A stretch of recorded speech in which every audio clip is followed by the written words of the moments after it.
Gloire au Seigneur, merci de prendre part à cette troisième partie de notre enseignement. Nous sommes toujours dans le livre de Daniel. Pendant tout ce mois de janvier, le Seigneur nous enseigne, car il est écrit, nous serons tous enseignés des dieux. Et ce soir, nous allons décoller. Bien-aimés frères et sœurs, peuple de Dieu, vous savez, le livre de Daniel est un livre prophétique. C'est un livre qui nous apprend comment un croyant peut vivre dans un environnement auquel il vit. Ce livre nous enseigne comment un homme peut demander à Dieu de lui accorder la sagesse, l'intelligence et le discernement. Si Daniel a pu se démarquer en Babylone, lui qui était un exilé juif, lui qui n'était pas dans sa terre natale, c'est parce que Dieu avait déposé en lui la sagesse et la connaissance. Et ma prière est qu'après ce moment, que le Seigneur accorde à tout un chacun ce qui est nécessaire afin que tous, nous puissions servir le Seigneur avec dignité, avec honneur et avec gloire. Et c'est ma prière. Bien-aimés, nous allons commencer l'enseignement de ce soir. Nous allons nous baser dans le texte de Daniel. Cette fois-ci, nous sommes dans le chapitre 4, Daniel chapitre 4, Daniel chapitre 5, Daniel chapitre 6. Les Saintes Écritures nous révèlent que durant le règne du roi Nebuchadnezzar, le roi faisait ce qui déplaît au Seigneur. Et un jour, pendant qu'il dormait, le Seigneur va lui donner un songe. Le roi va recevoir une vision nocturne. Et dans cette vision nocturne, c'était des avertissements que le Seigneur lui donnait par rapport à sa conduite. Et lorsqu'il va se réveiller le matin, il fut irrité. Il était troublé dans ses pensées. Alors il va appeler Daniel parce que Daniel était connu en Babylone comme celui qui avait les capacités d'interpréter les songes et les rêves. Daniel avait cette intelligence et il pouvait expliquer les énigmes les plus difficiles. Alors Daniel va arriver auprès du roi. Daniel va se mettre à interpréter et à donner les explications nécessaires au roi. Daniel va expliquer au roi, voilà, le Seigneur t'avertisse par rapport à ta façon de te conduire. Le Seigneur veut que tu puisses changer. Mais malgré cela, le roi n'a pas compris. Le roi a continué dans sa mauvaise conduite. Il ne respectait pas le Dieu d'Israël. Il ne reconnaissait pas l'autorité du Seigneur. Et il a continué dans ses mauvaises voies. Et après quelque temps, tous les événements et les avertissements que le Seigneur lui avait donnés, le roi a vu cela s'accomplir. Il a vu cela s'accomplir et il a compris que Dieu lui avait suffisamment averti, mais il n'avait pas compris le langage de Dieu. Vous savez, bien-aimés frères et sœurs, peuple de Dieu, souvent, Dieu nous parle de plusieurs manières, de plusieurs façons, mais on ne prête pas attention. Dieu parle par plusieurs méthodes, mais c'est à nous d'être attentifs lorsque Dieu nous parle, de savoir ici, Dieu est en train de me donner des avertissements. Et c'est ce qui s'est passé avec le roi Nebuchadnezzar durant son règne. Dieu ne surprend jamais un homme, mais Dieu commence d'abord par avertir, afin de te donner une seconde chance, excusez-moi. Dieu avait voulu donner une seconde chance au roi Nebuchadnezzar, afin qu'il puisse changer sa façon de se conduire. Et après quelque temps, comme il n'avait pas compris, le Seigneur va lui retirer le pouvoir royal.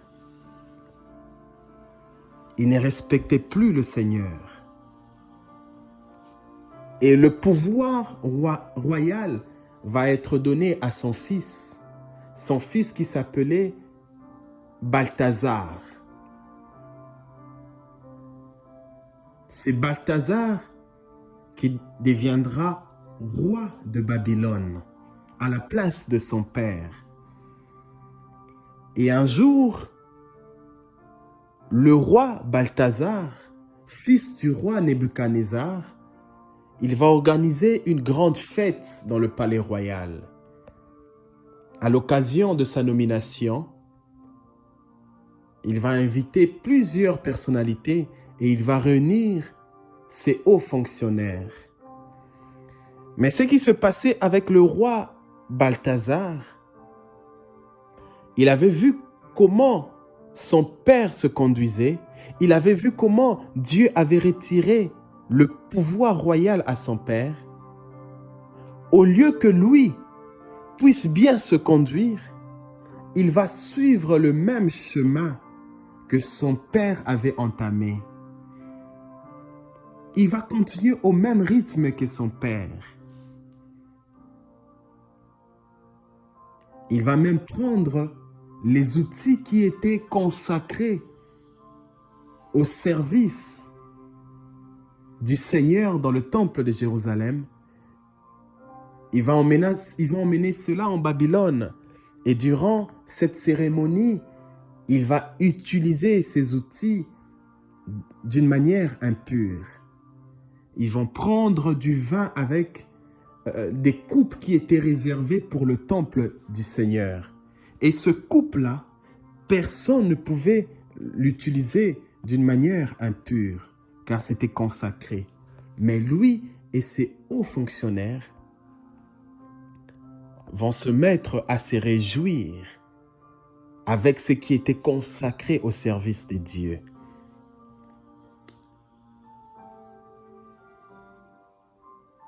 Et le roi Balthazar, lors de la cérémonie, il va voir une main humaine apparaître et cette main écrivait sur les murs du palais royal. Alors, il fut terrifié. Il devient troublé dans son raisonnement. Nous sommes dans Daniel chapitre 5. Et le roi Balthazar va réunir tous les sages de Babylone. Il va appeler les magiciens, il va appeler les astrologues, il va appeler les sorciers. Tous les sages de Babylone vont se réunir devant le roi Balthazar.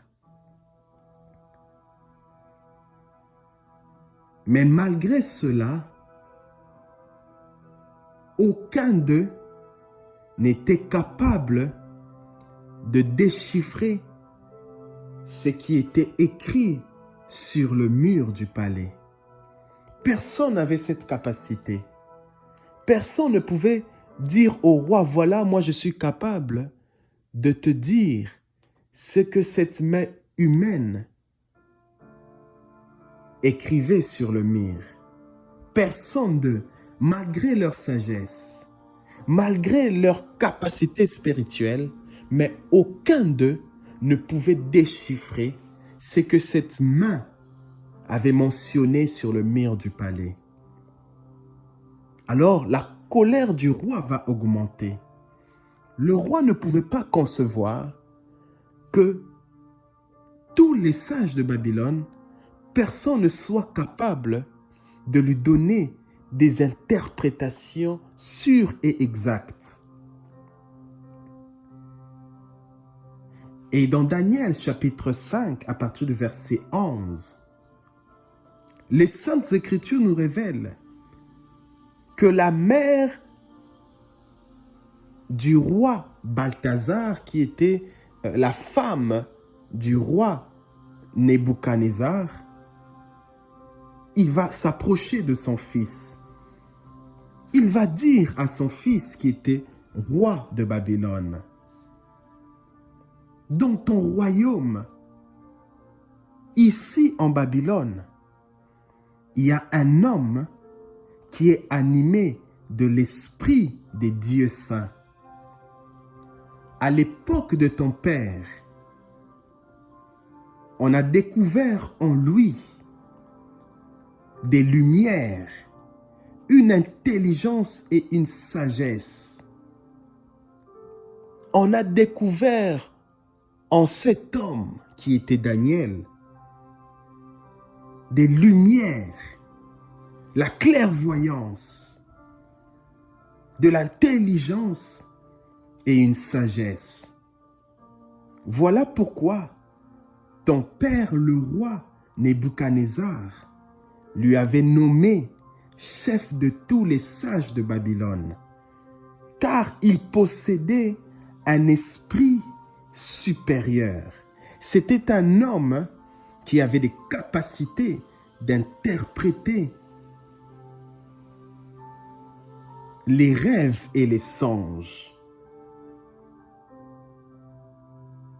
On trouva en Daniel un esprit supérieur. On trouva en Daniel de la science et de l'intelligence.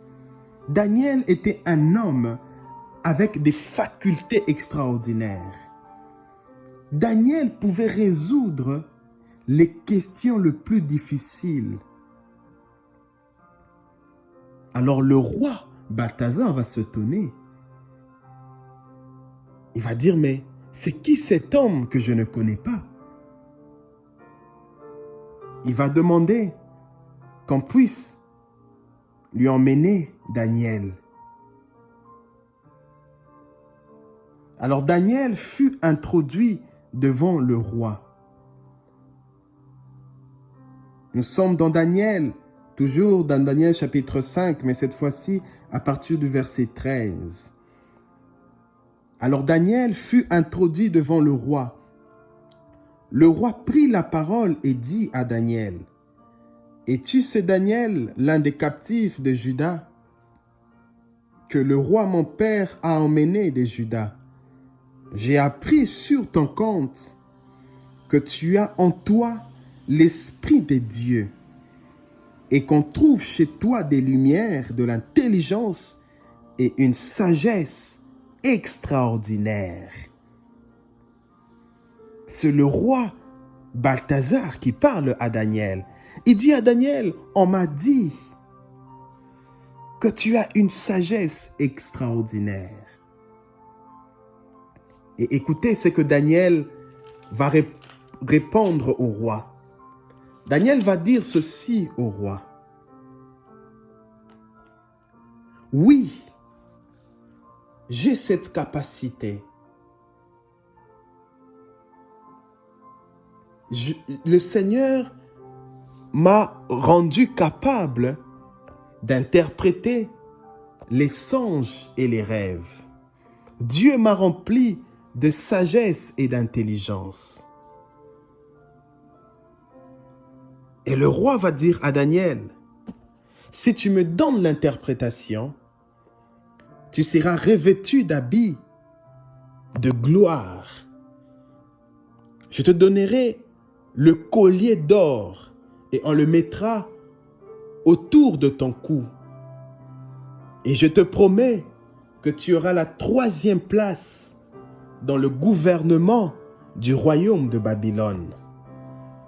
Mais Daniel dit ceci au roi: garde pour toi tes cadeaux. Garde pour toi toutes ces belles choses que tu es sur le point de m'accorder. Et tu peux même les donner aux autres personnes. Pourtant, moi, Daniel, je déchiffrerai l'inscription, ce qui est écrit sur les murs du palais royal. Je t'en donnerai l'interprétation. Et Daniel a commencé à expliquer, à faire comprendre au roi Balthazar. Daniel lui dit ceci, Daniel chapitre 5 à partir du verset 18. Daniel lui dit, le Dieu très haut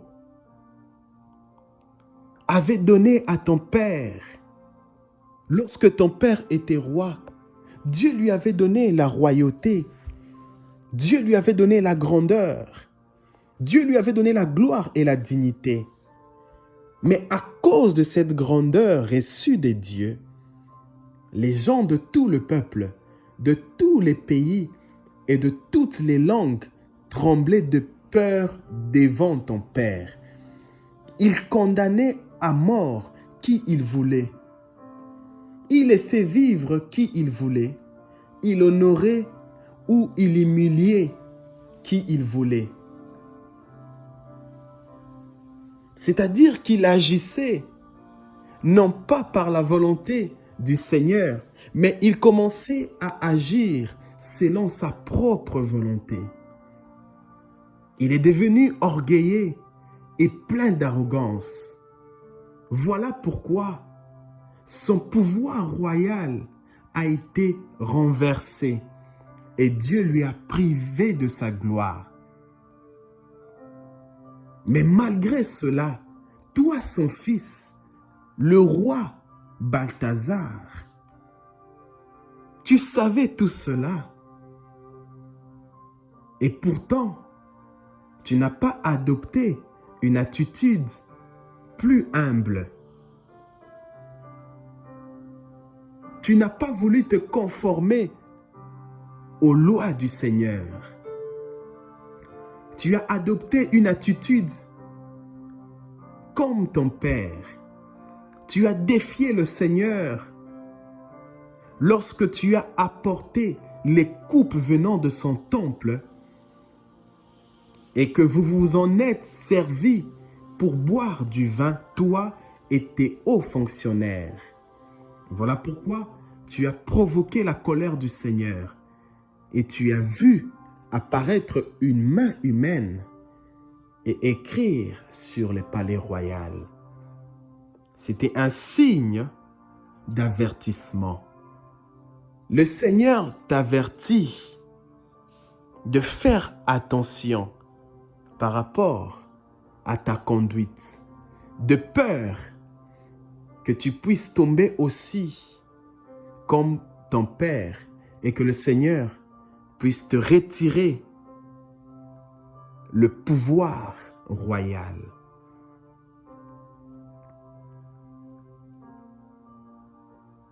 Et lorsque Daniel a terminé de donner l'interprétation au rêve, le roi aussitôt il ordonne à ses serviteurs de revêtir Daniel d'un collier d'or. Et le roi accorde à Daniel la 3e place dans le gouvernement du royaume. Daniel va être élevé. Et lorsque Daniel, le roi va lui accorder des honneurs.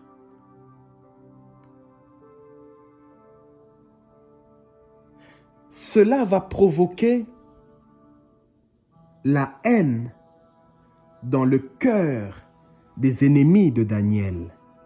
Nous sommes dans Daniel chapitre 6. Il y a des personnes qui vont se lever contre Daniel. Ils vont tout faire pour chercher une faute sur la conduite de Daniel afin de l'accuser auprès du roi. Mais malgré cela, ils n'ont rien trouvé.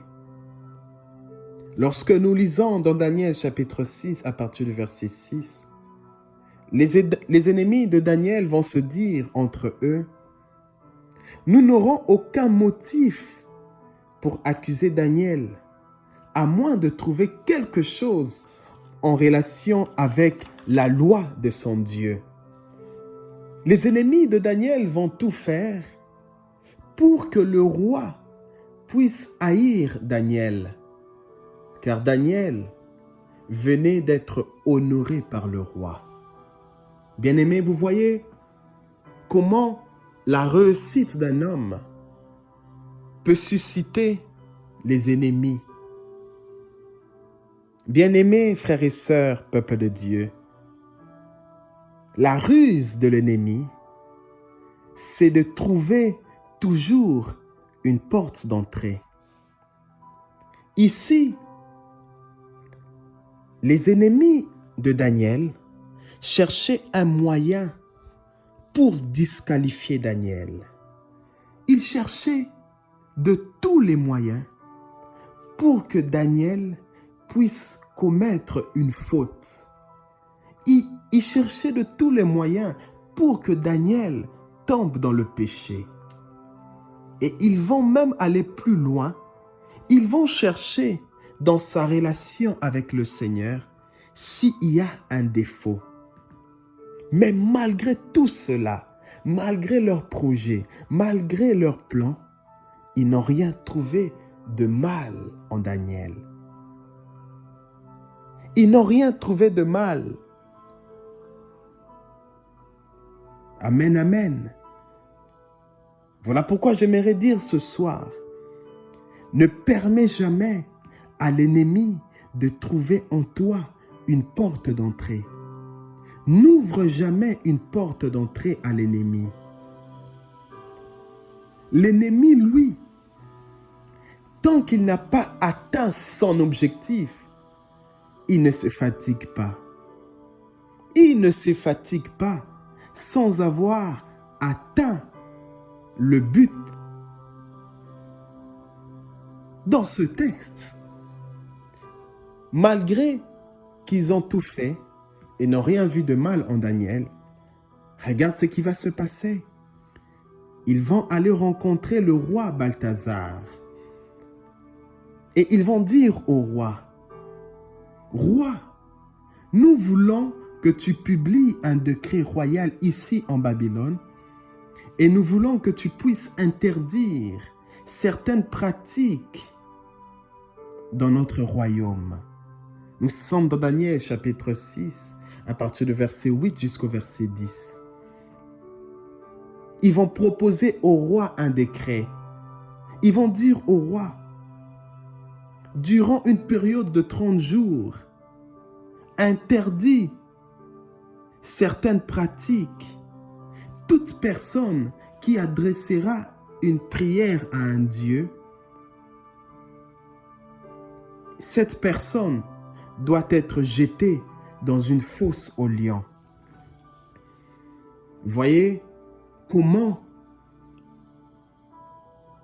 l'être humain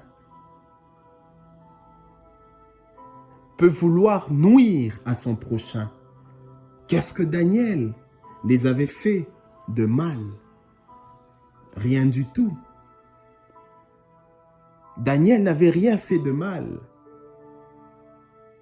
Daniel avait simplement rencontré le roi afin d'aider le roi parce que le cœur du roi était troublé. Daniel a donné au roi l'interprétation du rêve, c'était tout. C'est le roi qui a honoré Daniel. Mais les ennemis se sont levés. Ils sont allés auprès du roi pour proposer au roi d'interdire à toute personne d'adresser une prière à Dieu. Celui qui va désobéir à ce décret, il sera jeté dans une fosse aux lions. Et les Saintes Écritures nous révèlent que le roi Balthazar va agréer cette proposition. Il va signer cette proposition. Il va signer cet acte d'interdiction que personne ne devra adorer Dieu en Babylone. Et celui qui le fera sera immédiatement ligoté et jeté dans la fosse aux lions. Et la décision du roi est une décision irrévocable. Irrévocable. Qui fait suite à aucune contestation. Personne ne pouvait contester cette décision venant du roi Balthazar. Alors dans Daniel chapitre 6, à partir du verset 11, Daniel va apprendre cela. Daniel va apprendre qu'il y a un acte qui vient d'être publié interdisant d'adorer ou de prier Dieu. Et lorsque Daniel apprend cela, Daniel va regagner sa maison. Daniel va entrer là où il habitait. Il va ouvrir les fenêtres. C'était là l'erreur qu'il avait faite. Daniel va ouvrir les fenêtres de sa maison et pendant 3 jours, il se met à prier et à adorer Dieu,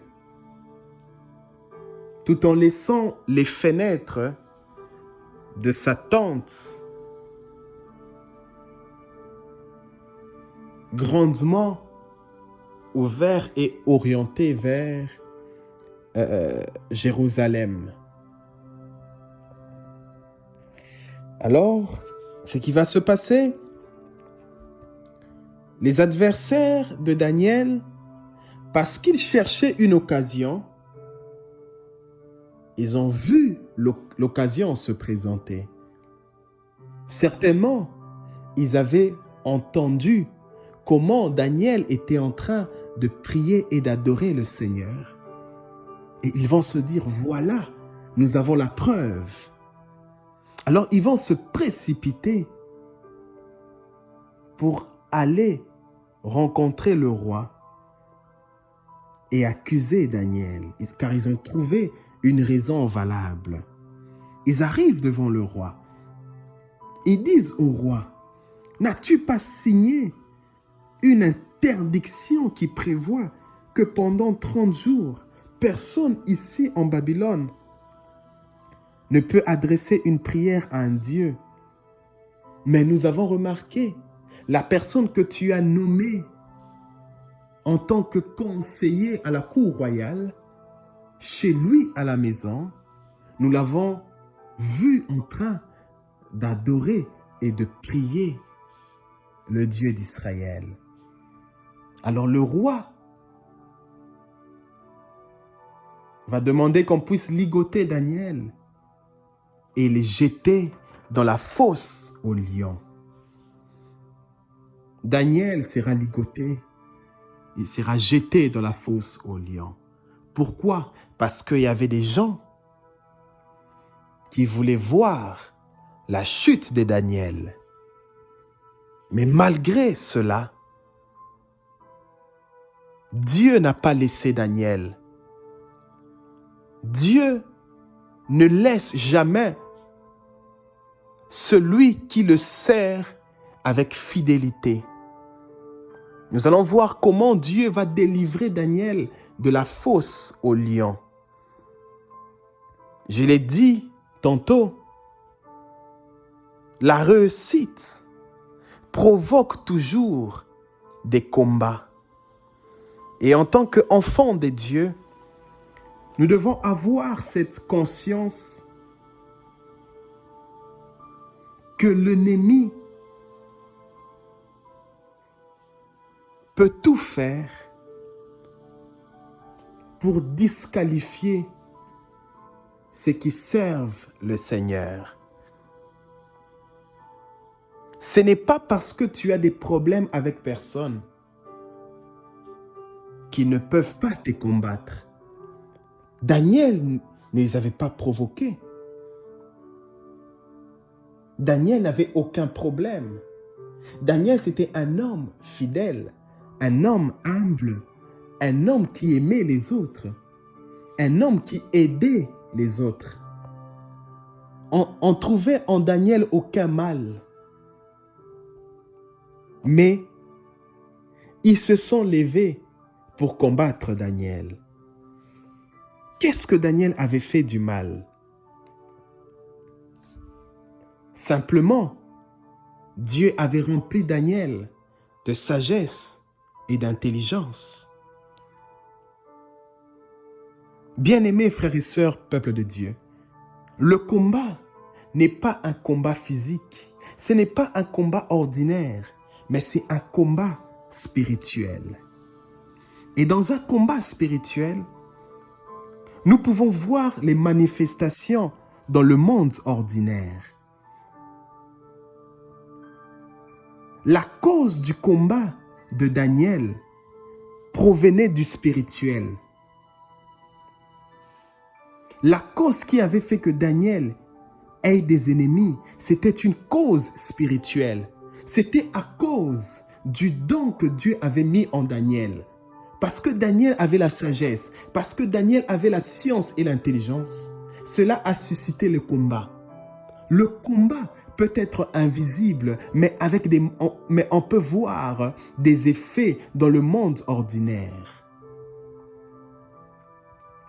Et nous devons être conscients, le fait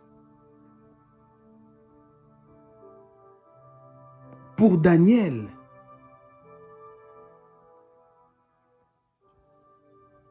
d'avoir pu interpréter le rêve du roi, cela a fait que Daniel puisse avoir des ennemis. Lorsqu'ils étaient tous au même pied d'égalité, il n'y avait pas les ennemis de Daniel. Mais lorsque Daniel est entré au service du roi, c'est là que le mauvais se sont levés. C'est là qu'ils ont compris que la présence de Daniel devenait un obstacle pour eux. Es-tu conscient que parce que tu t'es démarqué, cela peut t'apporter des ennemis? Es-tu conscient, à cause de ton intelligence, il y a des personnes qui ne sont pas contentes? Et conscient de cela, il faut développer une certaine attitude pour toujours marcher dans la victoire. Si Daniel, malgré les complots de ses ennemis, Dieu a pu intervenir pour le délivrer, c'est parce que Daniel avait une certaine attitude et comportement. Daniel, c'était un homme qui était juste. Lorsqu'on observait Daniel, c'était vraiment difficile de trouver un défaut dans la conduite de Daniel, car c'était un homme qui craignait le Seigneur. Ton attitude et ton comportement fera en sorte que même si les ennemis se lèvent contre toi, tu le condamneras. Dieu te donnera toujours la victoire. Si Daniel n'avait pas cette conscience, il allait se faire avoir dans le piège tendu par ses ennemis pour détruire sa destinée. Et lorsque Daniel, on va le prendre, on va le jeter dans la fosse aux lions, nous sommes dans Daniel chapitre 6, à partir du verset 20. On va prendre Daniel, il sera ligoté et jeté. Et lorsqu'on jette Daniel, après quelque temps, le roi va s'approcher de la fosse aux lions. Tout le monde s'attendait à ce que Daniel puisse être broyé par les lions. Mais le roi remarque qu'il n'y a rien qui se passe dans la fosse aux lions. Le roi arrive aux alentours et il appelle Daniel. Il appelle Daniel d'une voix affligée et il dit à Daniel, « Daniel, serviteur du Dieu vivant, est-ce que ton Dieu que tu sers avec persévérance a pu te sauver des lions ?» Alors Daniel répond au roi, il dit au roi, « Que le roi vive pour toujours. Oui, mon Dieu a envoyé son ange fermer la gueule de lion et il ne m'en fait aucun mal. En effet, je n'étais pas coupable envers lui et je n'avais commis aucune faute non plus à ton égard, mon roi. » Rempli de joie pour lui, le roi donna l'ordre de remonter Daniel de la fosse.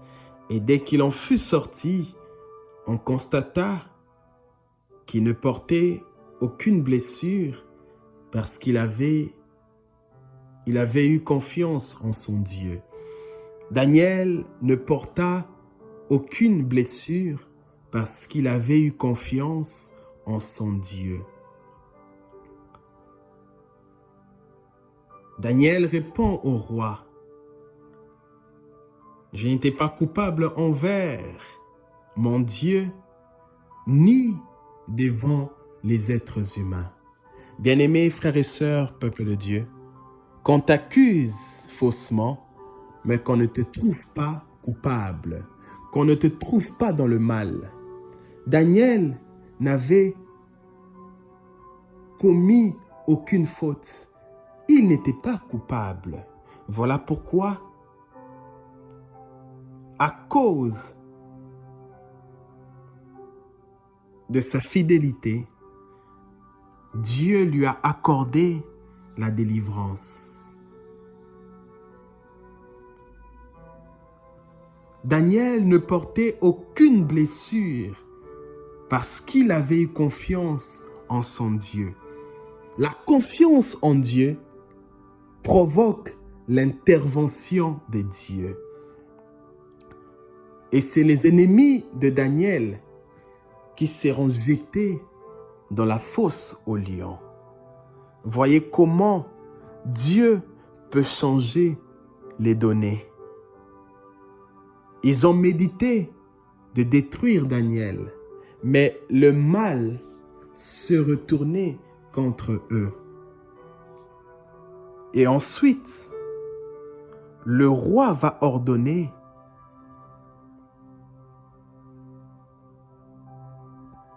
qu'on puisse redonner à Daniel l'honneur. La souveraineté de Dieu va être élevée en Babylone à cause des exploits que le Seigneur venait de faire dans la vie de Daniel.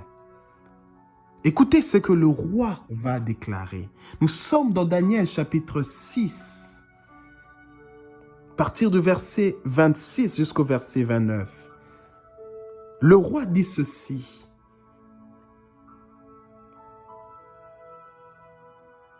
Gens de tous les peuples, de tous les pays et de toutes les langues, habitant la terre entière, que votre paix soit grande. Je décrète ce qui suit. Dans tout le royaume placé sous ma souveraineté, chacun doit reconnaître l'autorité du Dieu de Daniel et lui manifester un respect absolu. Il est le Dieu vivant, celui qui subsistera toujours. Il est le Dieu qui régnera toujours. Son règne n'aura jamais de fin. Sa souveraineté durera jusqu'à la fin. Il sauve et il délivre. Il accomplit des signes extraordinaires et des prodiges dans le ciel et sur la terre. C'est lui en effet qui a sauvé Daniel de la fosse aux lions. Et par la suite, la Bible nous déclare que Daniel prospéra sous les yeux de ses ennemis. Voilà pourquoi j'aimerais dire ce soir, tu prospéreras malgré les pièges qu'on t'a tendus. La souveraineté du Seigneur a été reconnue en Babylone. Pourquoi? Parce que Daniel était un homme selon le cœur du Seigneur. Voilà pourquoi Dieu lui avait rempli de sagesse. Daniel était un homme qui reconnaissait l'autorité du Seigneur. Daniel, malgré la pression qu'il subissait en Babylone, il est resté constant. Voilà pourquoi reconnaître l'autorité du Seigneur, c'est l'école de la sagesse. Heureux celui qui a connu l'épreuve, car il est entré dans la vie. Heureux celui qui a connu l'épreuve, car il est entré dans la vie. Voilà pourquoi j'aime ce qui est écrit dans Psaume 91 à partir du verset 8, Psaume 91 à partir du verset 8. La Bible dit ceci, « Ouvre seulement les yeux et tu verras la rétribution de méchants. » Ouvre seulement les yeux et tu verras la rétribution du méchant. Et tu verras comment sont punis les gens mauvais. Daniel a vu la rétribution de ses ennemis. Daniel a vu comment ses ennemis ont été jetés dans la fosse aux lions et ils ont été dévorés par le lion. Ils ont voulu faire du mal à un oint du Seigneur. Mais Dieu, il est celui qui sauve ses serviteurs. Le Seigneur est celui qui te délivre des pièges que l'on tend devant toi. Ils avaient tendu des pièges devant Daniel. Ils avaient tendu leurs filets. Mais Dieu, le Dieu saint d'Israël, a délivré son serviteur. Daniel traversait le feu, mais il est sorti victorieux. Même lorsque tu traverseras les eaux ne te submergeront pas. Même lorsque tu traverseras le feu ne te brûlera pas. C'est une promesse faite aux serviteurs des dieux. Et dans cette histoire de Daniel, un jour, le roi a posé à Daniel la question. Un jour, le roi a posé à Daniel la question. Daniel, pourquoi tu n'adores pas des statues? Et Daniel avait répondu au roi ceci. Je ne rends pas culte à des statues fabriquées par des mains humaines, mais j'honore seulement le Dieu vivant. J'honore seulement celui qui a créé les cieux et la terre, celui qui domine sur tous les êtres vivants. C'est celui-là que moi, Daniel, j'adore. Vous savez, bien-aimés frères et sœurs, peuple de Dieu, le Dieu d'Israël est un Dieu vivant. Il est celui qui tient dans sa main le présent et l'avenir d'un homme. Il est celui qui donne la dignité. Il est celui qui élève. Il est celui aussi qui abaisse. Il est celui qui prend un indigent dans son tas d'ordures et il lui donne une place parmi les décideurs. Voilà pourquoi Daniel connaissait son Dieu. Il connaissait que son Dieu est un Dieu vivant. Daniel dit, moi Daniel, je n'adore pas des statues fabriquées par des mains humaines. Ces statues-là ne parlent pas, ils ne voient rien, ils ne connaissent pas ni le passé, ni le présent, ni l'avenir. Mais moi, je sers celui qui gouverne l'univers. C'est lui qui domine sur tous les êtres vivants. Et j'aimerais finir en disant ceci. Vous savez, les croyants, souvent, sont mis à l'épreuve. Mais durant le temps d'épreuve, cela demande du courage et la résolution. Daniel, c'était un jeune homme courageux et en lui, il avait la résolution. Il savait résoudre n'importe quelle situation difficile. Daniel n'était pas tourmenté dans son comportement. Même quand il y avait des épreuves, Daniel était confiant. Il avait confiance en son Dieu. Daniel restait attaché au Seigneur. Il ne se cartait pas. Même quand on interdisait d'adorer le Seigneur, lui, il était toujours fidèle à son Dieu. Parce qu'il savait que s'il est arrivé en Babylone, c'était grâce au Dieu d'Israël. La sagesse qu'il avait, l'intelligence, la science, c'est Dieu qui lui avait accordé cela. Si il a pu entrer dans le palais royal, rencontrer un roi comme Nebuchadnezzar, un roi comme Balthazar, c'était grâce à son Dieu. Voilà pourquoi il est resté attaché. Et à la fin, Dieu lui a donné la victoire.